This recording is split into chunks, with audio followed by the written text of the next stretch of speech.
Within the area, there was no Wi-Fi and there was no signal. The only signal was for the emergency services, but I'm deaf, so how can I access that service? I managed to text 999, so I sent through that message and it actually managed to go through and they asked me what I needed. So we had that dialogue and I explained I'm on the top of a mountain and then they relayed it over to the rescue service. Wow, so they picked you up? That's correct. So they came, picked me up, went with them, and went back to ground.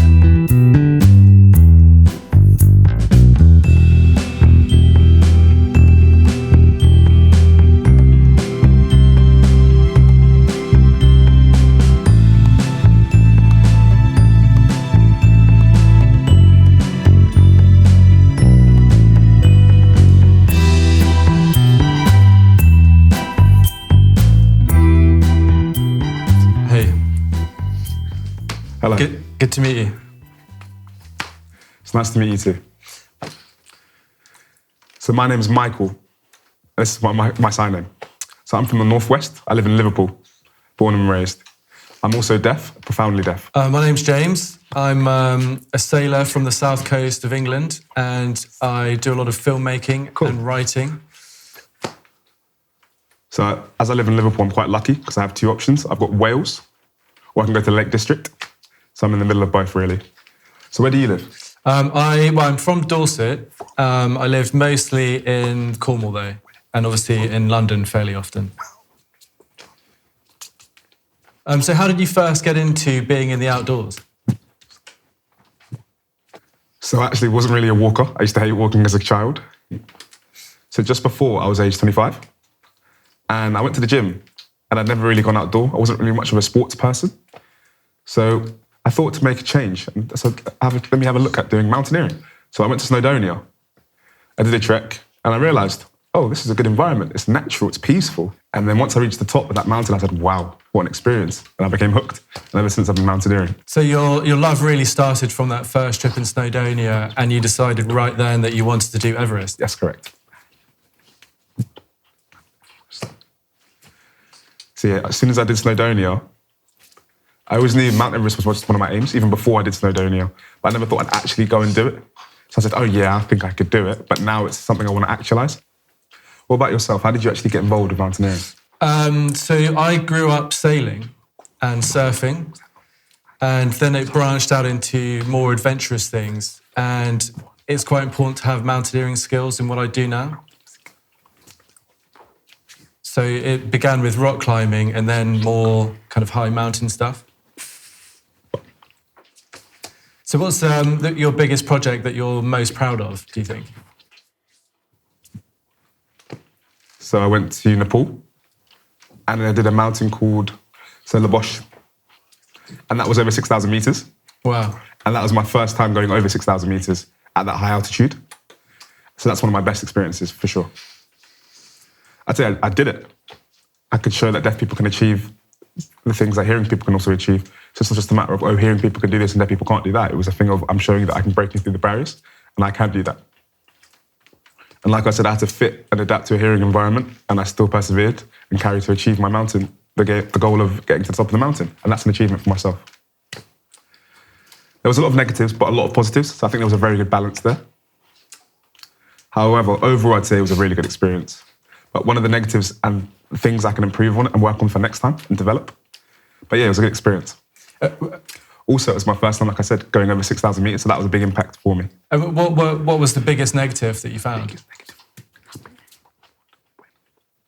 I'd say it was communication. That was one of the biggest barriers I faced. So I'm deaf, as you can see. And when I went to Nepal, I actually went by myself. I didn't bring an interpreter with me.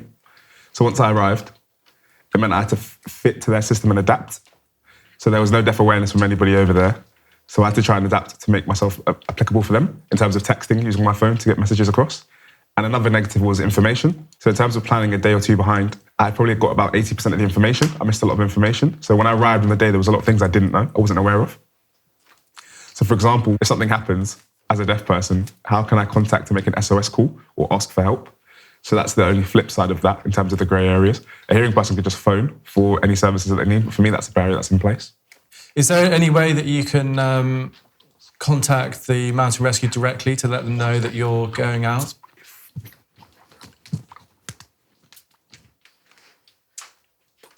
So I did the Wales Challenge, which meant that you had to meet 15 peaks in 24 hours.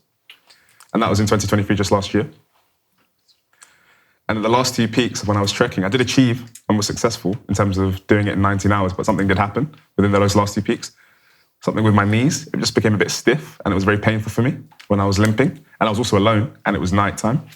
I think it was about 1 a.m. in the morning. So it was very dark. I had a headlight. I had a little light as well. I had a little amount of food left. And my phone percentage was about 7%. So my knee actually had an injury, unfortunately. And I was like, can't I die? That's where I was at the peak, limping. And I decided to take a rest and I took a seat and it was throbbing. And I realized it was locked and I couldn't walk anymore. But luckily, I did manage to finish, but it was the last peak going down. And you can't know that's quite terrible. And I couldn't go back either because it's all the way down, it's quite slanted. And that would have been easy for me. But I just didn't think it was possible. So I was stuck. Then I realized, in terms of that situation, it was very difficult, but it actually helped me. Because within the area, there was no Wi-Fi and there was no signal. The only signal was for the emergency services, but I'm deaf, so how can I access that service? But again, I was lucky in the sense that at last minute, I think on 7%, looking at my battery, I managed to text 999. So I sent through that message and it actually managed to go through and they asked me what I needed. So we had that dialogue and I explained I'm on the top of a mountain. And then they relayed it over to the rescue service. They got into contact, but they could call me. And I was thinking, if you're calling me, I can't respond, I'm deaf. So again, like I said, I texted the person first that I explained I needed an emergency service for, and I said, I can't make a phone call. So what they had to do is they had to find me via GPS. And through the answer phone, I couldn't hear anything, but I just left it on. So I answered the call, and then it went off. So I wasn't too sure what was going on in terms of the process going forward. So it took about 15 minutes, and then I saw a helicopter, and I knew, okay, I'll be rescued. Wow, so they picked you up? That's correct. So they came, picked me up, went with them, and went back to ground. Wow, they checked amazing. my knee and said, yeah. Wow, what an experience. So I realised with that area, so if I was a deaf person, but I had no awareness and I didn't know to text the service, what would have happened? I probably would have been finished. I think that Snowdonia, the mountain rescue, is the busiest service in the country. And That's correct. It might be a case that they could receive information and be aware of what, someone in your situation was doing each day. I think some research needs to be done into that, because for me, I've never actually looked into the rescue research, because that only happened to me last year, but then it made me realise, oh, what if this happens again? So when I skied across Iceland, I had a Jeep company that does super Jeep tours there. And I would send them my position every 3 or 4 days. They knew where I was. And if I was in an emergency, I would let them know. And so there was someone kind of tracking me the whole time. But That's quite good. It's unusual that you could do that in British mountains.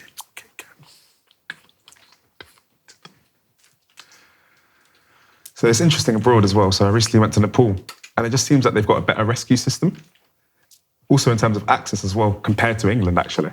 Reason being, with England, we're quite strong with phone calls and calling for help. Yes, you can text, but I'm just thinking some deaf people can't read English. So for them, that's a barrier. How can they text? And some actually prefer to just sign in their predominant language. And some people can't sign either. But then at that stage, if you're in the mountains and there's no signal, what do you do? Have you had a similar experience where the signal's not been good or you needed a rescue? Yeah, I've been out of signal quite a lot, but I try and always have a GPS. But when my friend had the seizure on the boat, we were actually out of phone signal and out of VHF radio contact. And so I had to speak to a Spanish doctor through a radio connection with a big ship on the horizon. Because the range of a VHF radio is 60 miles and I was 100 miles out at sea. But the strength of the radio is much stronger from a ship, so they relay the connection. And so I was doing the first aid of the emergency whilst having this really complicated conversation with a ship and a doctor at the same time. So that was like the worst case scenario. So do you have any experiences where it's really cold and you wish you brought more layers to keep warm? Or you regret not bringing enough? Yeah, so I did a trip in Norway in December where I went into one very remote area for 3 days with no tent. And I wanted to test whether I could survive in the snow without what I really needed. And this was a way of preparing for the Iceland trip. That the worst case scenario would be that if I lost my tent or poke, that I wanted to work those skills before I went. But I actually, after Iceland, my fingers, I'd had frost nip. So I couldn't feel my fingers for a month afterwards. The last few weeks hasn't been quite right.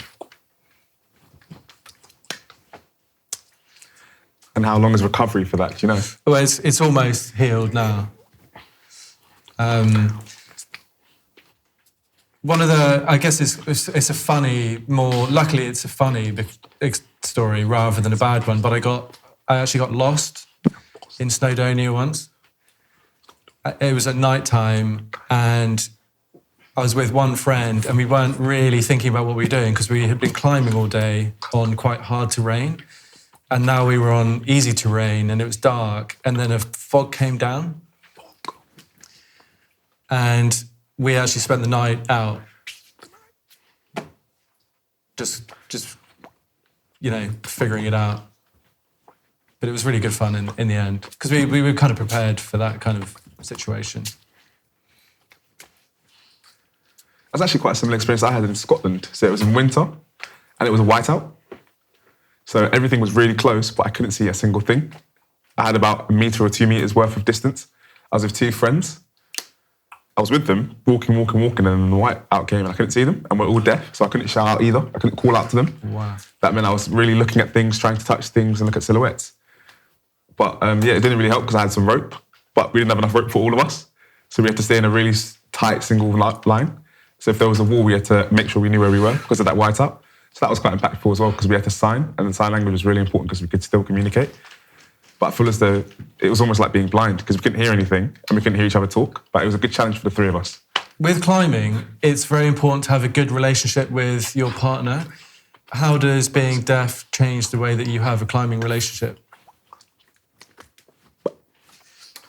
So in terms of my friends, I myself am an adamant go. I always go. But I don't always have the same friends that go because a lot of them are more, I'd say, relaxed. They do it for leisure, whereas for me, I'm committed to going. And I have a lot of friends who say they're interested, but they all have different experiences. So I have to make sure that when they come, that they're all okay. So I can't say, okay, let's go to this higher altitude because it's not suitable for them or they don't have the experience in that terrain. So it's just a matter of making sure that we're tight-knit as a group and just explaining what we're doing as we go along. But it would be nice if I had somebody at the same level or at the same passion as me so we could go even further and have the same experiences as we progress on. But no one's at the same level at the moment because as a deaf person and in the deaf community, there's not a lot of people that want to mountaineer as everyone's got different levels of experiences. When you're climbing in very steep terrain, when you lose sight of your partner and it's very windy, you can't hear them anyway. And so you start communicating by tugs on the rope.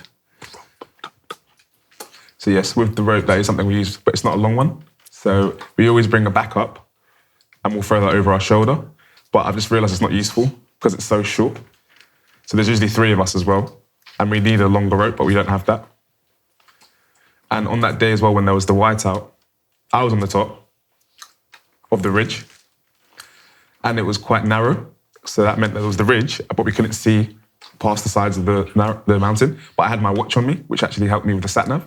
So that could direct us, and I knew where we were in terms of the compass too. So there was one point where my friend was walking, and we realised that there was a steep edge and he would have fallen off.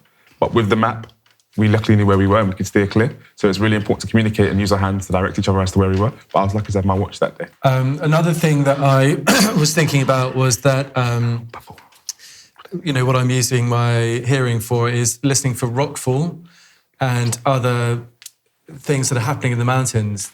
Do you ever think about that? So as a deaf person, I'm always vigilant. I think I'm always aware of my surroundings. It's just natural for me to be looking. I've always been like that as growing up. So if something moves towards the side of me, I'm always looking. So in terms of rocks, it's a different story. but at any time a rock can fall, and obviously you can hear that if it's falling, but for myself, I can't. So there was one occasion, actually, it was a small rock, obviously, but it fell right past me, and I was shocked, because it was out of the blue, I didn't expect it. But at the wrong time, it could have hit me, but luckily I was there at the right time, and I just moved out the way. But a hearing person would have heard that rock falling from a mile off, so that's different, whereas me, I have to be looking, but I wasn't looking up that time. Another thing is that I was thinking about was that when I'm in a tent and in a storm in the snow, you're actually listening to how the tent is to see if you need to tighten up the... And sometimes I wake up in the night and the noise of the tent has changed and I know I need to go out and tighten up the guy ropes.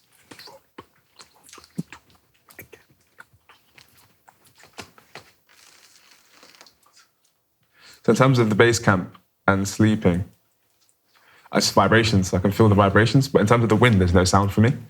So I'll probably sleep through that, but I always check through the tents. But luckily, every time I've woken up and checked in the morning, the tents have been fine, touch wood. So the only way I can find out is the next morning, if anything's been damaged or broken. But so far, it's been so good. Yeah, lucky so far. When I'm on an expedition, that solitude, but when you're alone and you can be surrounded by people, but you don't know them, you can feel a deep sense of loneliness, and those are two very different things.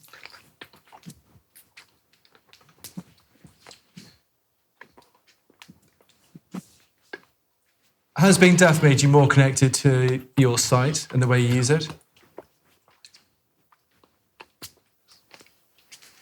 Yeah, I'd definitely say so. Not just me, but also deaf people in general, because we rely on our eyes more than hearing people. We can't always hear the sounds in the environment. So for me, what we rely on is our eyes. Our eyes are the sound. We can catch danger, we can spot danger, whereas hearing people don't always have that specifically. So you can rely more on the sounds of things, but for me, it's my eyes. That's what spots things. There's been a few times as well where I've seen things just outside the peripheral of my eyes, whereas I've seen hearing people haven't seen that, and I've had to let them know too. So there's different elements to each side. So obviously when I'm in the mountains, I'm maybe hearing bird song and I'm maybe visually tuning out, whereas you're way more, you're 100% visual. So I'm sure you're catching textures and the things that are going on around you more visually. Is that the case?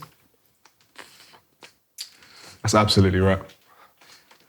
Also, just to add, because I rely on my eyes more, especially when I'm walking, even if I'm with a friend and accompanied by a friend, I like to check the time and speed too. So I'll regularly be checking for that. So when my friend's with me and I'm signing, I realise that the time starts to delay. Whereas if you're with a friend and you're talking, you can walk past them and still continue your conversation, but we have to stay in constant eye light. I can't walk away from my friend and start signing, because there's danger, and two, I wouldn't understand what they're saying. So there's a benefit in terms of walking in a single file. You guys can do that, but we can't. And then at the same time as well with headlights, if a headlight's in my face, I can't sign, I can't see anything. It's very dangerous. So you need the skill set and teamwork and communication and deaf awareness to know when to communicate with each other. And we've also got our own code switching signs for mountaineering, so we can communicate while still climbing. So it just means if anyone came over and they were deaf, they wouldn't actually know how to sign with us, because we've got basic signs that we've used, which will allow us to have that communication. But later on, once we progress, we can then progress the language too. Could you tell me about how you prepare for one of your expeditions? It's just getting stuck in terms of working on high altitudes. So my aim, like I've said, is to go to Mount Everest. That's my dream. So it's a matter of making sure my body's ready and it can adapt and acclimatise. So having to be fit, doing a lot of training and working on some areas where I do have some difficulties. For example, with regards to Everest, you need specific types of ropes to do that climb, especially in that terrain. Of course, that's essential. And here in the UK, I'd be training to go there, but I can't bring an interpreter with me because it's not free. You'd have to pay for them, and they're not cheap. They're very expensive. And at the same time, it might be that I get an interpreter, but they're not curious or have the experience of Everest. So it's quite difficult to get them there, and they've got no experience for that. And if I go there, they won't provide an interpreter either. So it's a matter of, again, adapting and fitting into their system, because everybody there can speak, they can listen to the lectures, whereas me, I'd miss most of the information. I say 90% is probably what I don't not understand. So what's the point of paying? So for myself, it's just using YouTube. And then there's another barrier because I can't be involved in hearing workshops with regards to that. So I see a lot of Facebook groups, and they've got their own organised festivals or rugby groups or going on tours. And I'd love to be involved in something like that, but it's difficult because they're all provided for hearing people. whereas I'm the sole deaf person that wants to be involved. I think it's a bit difficult. And I feel even if I was to get involved, I'd feel awkward and left out anyways. So climbing is the skill set I like, but I don't want to feel left out. There's a lot of people I've met there who are all hearing and I've never met before. So before I flew out, I let them know I'm deaf, so could you please just make sure you've written out all the instructions and information that I need to know? And they said, yeah, sure. So when I flew over and arrived, it was a different story. The first thing somebody did was speak to me. And I said, I asked for written instructions. So I explained I was deaf again and reiterated that. And they said, oh, okay. And they started to gesture. But luckily in the UK, it's quite difficult as well than when you go abroad. But abroad, people are more gestural. So using gesture meant that we could try and communicate, but that didn't mean I was satisfied. But it just meant that there was some access for information. I did get some things that were written, but I'd say it was minuscule in terms of what I should have received. So in terms of preparing, I always ask for written information in depth so that I can't miss out. So I let people know so they've got that awareness and deaf awareness. But then on the day when I arrived for the trek, I was in a village and it was called Chukken. I went with my guide and he explained to me, oh, this is a rest day. And then he texted me the information. So when I arrived, I thought I was going to acclimatise because of the altitude. So we'd get there for a rest because it was 4,500 meters and we couldn't go any higher because that could actually affect the brain. So we have to take a rest. So we stayed in that village, roamed around, was relaxing. We weren't allowed to walk up higher. So I said, okay. So once we arrived at the village, he said, yeah, just stay and have dinner and then you're free. I said, perfect. Because I think it was about 8 or 9 hours of walking. And of course, you're sweaty, you're tired. But I felt good because I could acclimatise, I can take off the layers that I was wearing, just have a seat and rest. What actually happened was, about an hour later, my tour guide came back and he looked a bit stunned. And I felt a bit blue because he said, you ready to go? And I said, ready for what? And he goes, oh, you're not taking a long break, we're going up higher. So in terms of Chukken, that's the summit. The village is farther up. So it's about 500 metres further. I think we were about 4,000 metres at the moment. So we had to go even further up, apologies. So I wasn't prepared to go even further. So in the back of my mind, I thought, okay, if I knew we were going up further, I wouldn't have relaxed as much and taken off all my layers because I thought we were staying. I didn't realise it was an extra 5 hours from what he'd said it originally was. Wow. And I felt, wow, there was a big impact there because we'd gone all the way up, but inside, I was very pissed off because there was no access there for me. What was the main reason that you couldn't bring an interpreter with you?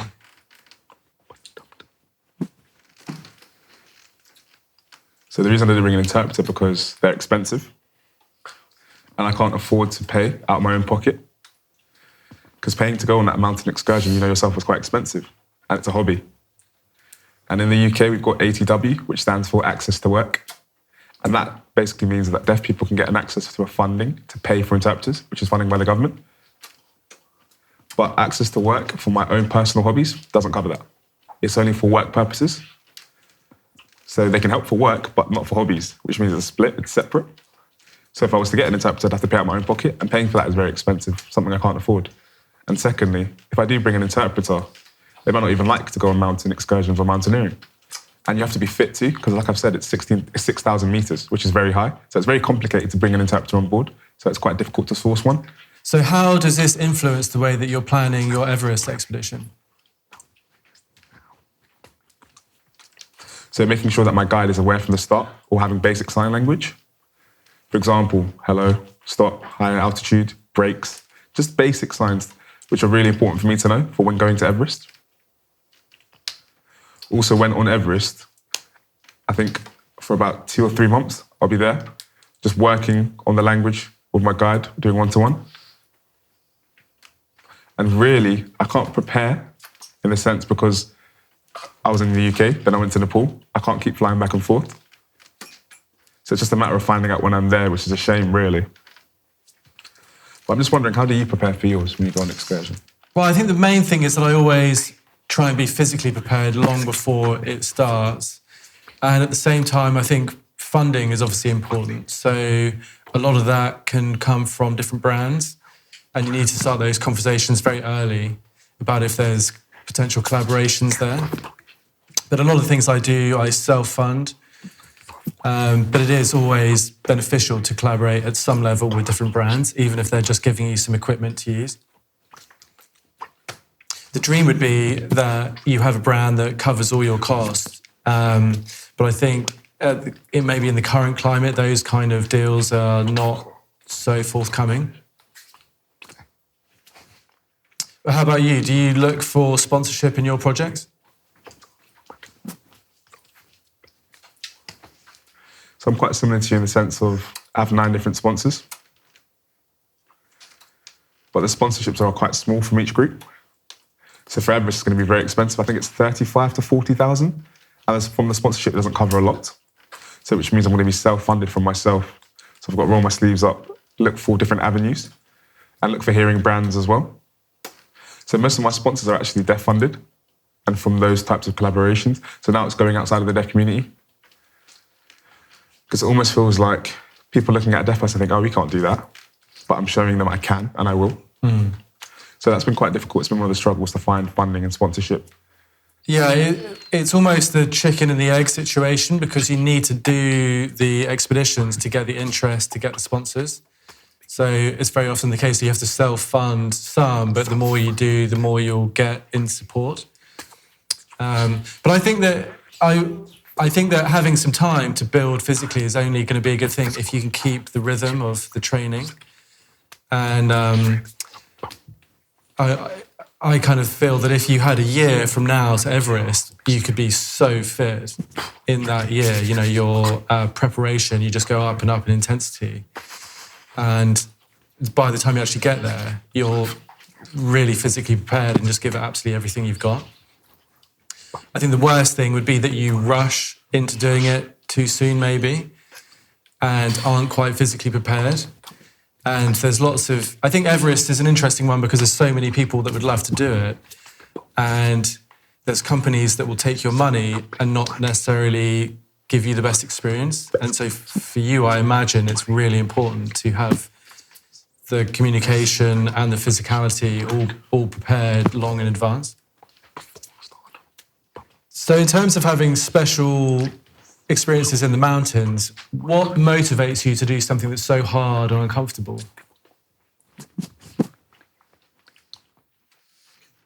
So Crib Goch, that's one of the most dangerous mountains in the UK. I'm sure you're aware of it. There's a lot of climbing and pivots and divots, and I did that by myself. I didn't do that with a group. I decided to go alone. So if anything happened, that would have been quite dangerous, but that's a passion for me. I wasn't afraid to do it, which is a good thing. I was adamant. And I knew in the back of my mind there is risk.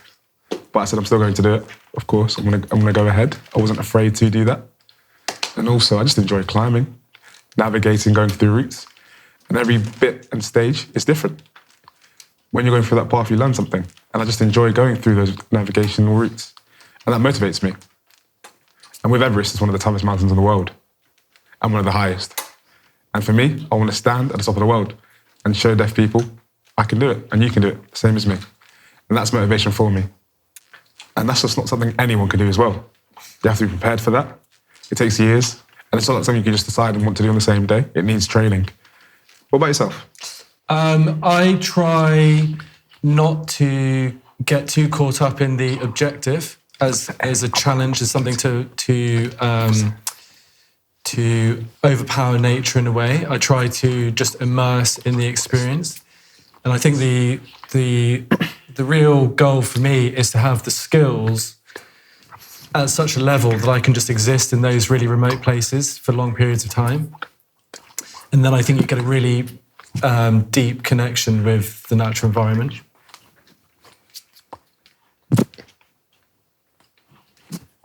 And it doesn't matter whether it's in the mountains or at sea.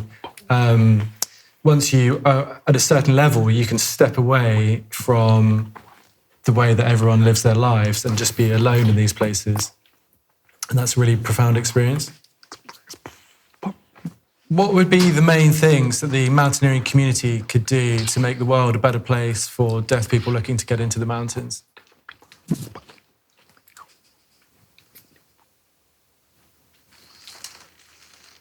I'd say definitely the improvements or changes that could be shaped would be, for the last 10, 15 years, what I've seen is there's no access for myself.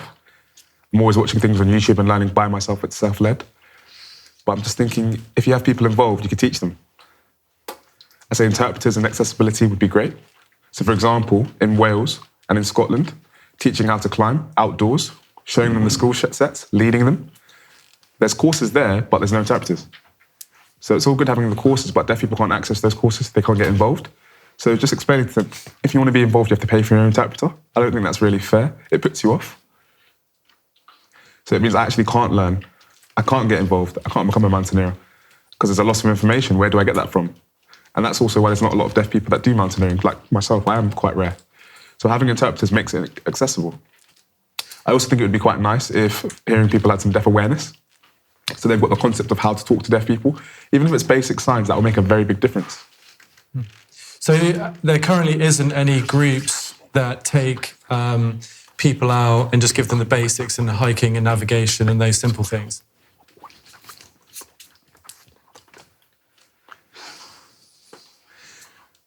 I'd say yes. There's some groups, but are they qualified? No. I'm sure there's deaf people that are qualified for this, but in terms of being recognised, it's quite difficult as well. That's the problem. So I remember back in the past, I was looking and I really couldn't find one person, whereas now I know there are people that are around, but I'm just thinking this could be the case for other people. They don't know where to look or how to find this information because it's quite a new field in terms of being in the mainstream world. So you've got that hobby, but where do I start? How do I start? Where do I find that information? So there's a gap there, there's a lack. Because I know there's lots of mountain guides that would love to be involved in this kind of thing. So it's almost like it needs a central point about which people can connect. And that's why for me, I've set up a group, which is annual, but I don't think it's the same because if you have an actual group set up in place, it means that you don't have to just introduce one set of people. You can introduce a lot of deaf people.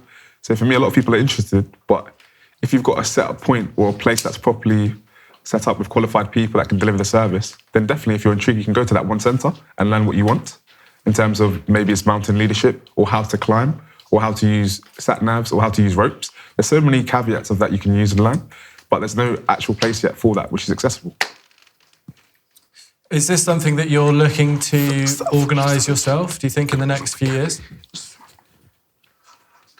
I have been thinking about it and considered it. I've registered myself as a base camp leader, but I think that's on hold at the moment. So once I've completed Everest, that's my main aim and dream. But once that's done, I think I will then get that certificate and proceed with those steps, showcasing and helping deaf people who are involved or want to be involved in the mountaineering world and have the same passion as myself, so I can teach them that skill set and pass it on to the next generation. And do you think it's important for the deaf community to have it very evident in someone like you that it's possible to do?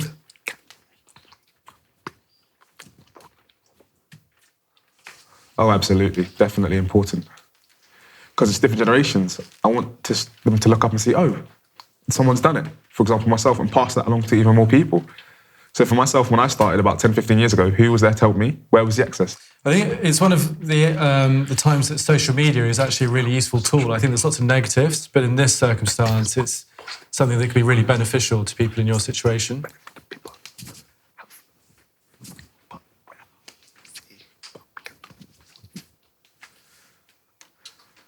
I think exactly like I've seen in America with the two deaf people that have climbed mountains. They finally climbed Mount Everest. I think it was last year, April. And now they're going on tour, going to different places in America, teaching workshops, explaining how to use the basic tools, for example, putting on your shoes, using picks. It's the basics, yes, but it's for children. And that means that they can find and ignite that passion and understand the concept of what climbing a mountain looks like. And I think that's a good start for the children. But then if we compare it to the UK, it's interesting. But the problem is, if they were to come to the UK, they use American Sign Language, we use British Sign Language, so there's still a lack there. So who would teach them? But hopefully one day in the near future, I can do that. I think there's something that people have become very aware of in the past few years, is that there's it's difficult to enter into the outdoors if you have no experience. So it's almost like you need that first entry point to learn the very basic skills to just get yourself going. And that's the problem. So it's like having an agency or someone created an accessible point with deaf people, and that will make such a big difference, and that will change things and help the deaf community because they become involved. It's inclusive. I think it'd be nice if all companies and industries set up workshops specified for deaf people and just making them more accessible. I think that would be beneficial for all deaf people because they can get involved. It's inclusive. And that just means that you can at least have some basic deaf awareness for hearing members too. But providing an interpreter present just means that you have that. At the same time, though, I know with an interpreter, they need to have the passion for mountaineering. They need to be fit. Because if you're not fit and you go onto the mountain and you can't catch up, then it's going to affect the deaf person's experience and their learning, because you want them to have the same learning as everybody else. So I think the most important thing would be having a really good workshop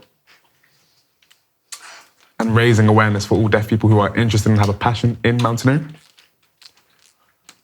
So you know BMC, which is the British Mountaineering Council, it'd be nice if they could actually just rub a stamp and say that, oh, deaf people can go to these places as they're accessible with interpreters, and just give them a list. But at the moment, that's not present. Or showing them where you can go to courses that are accessible. Having specific designated centres would be really good for people. So you can go with an interpreter or have interpreters there, or they're deaf-friendly, which means that they are deaf-aware, which means when you want to learn, it's good and you feel comfortable. Just having a small difference like that can make a really big change. So in terms of deaf and hearing people, I think it's just a matter of their company just supporting with regards to giving me some branding. Having some deaf awareness, which is steamrolled out, and showcasing that I want to be the first deaf person to achieve by conquering the summit of Mount Everest. And at the moment, I'd say, with regards to hearing people, it's almost a bit dismissive when it comes to deaf people. So yes, I'm deaf, but just showcasing that and showcasing equality, because I do have the capabilities of doing it myself, but it's just a matter of knowing that there's deaf people out there that can do it, they have the capacity, and showing that there's equality there if you give us the opportunity, and just supporting the deaf community as a whole. But the main thing is funding, as I've mentioned before. And I understand that I need more skills myself, of course. But when I did Amblam, what would have helped sponsorship for the future would have been more recognition. And I think definitely just more recognition and acknowledgement out there would be really good. Well, I'd like to wish you luck on your Everest expedition, and I've really enjoyed the conversation with you today. Thank you very much, I appreciate it. Cool, it's good to meet you.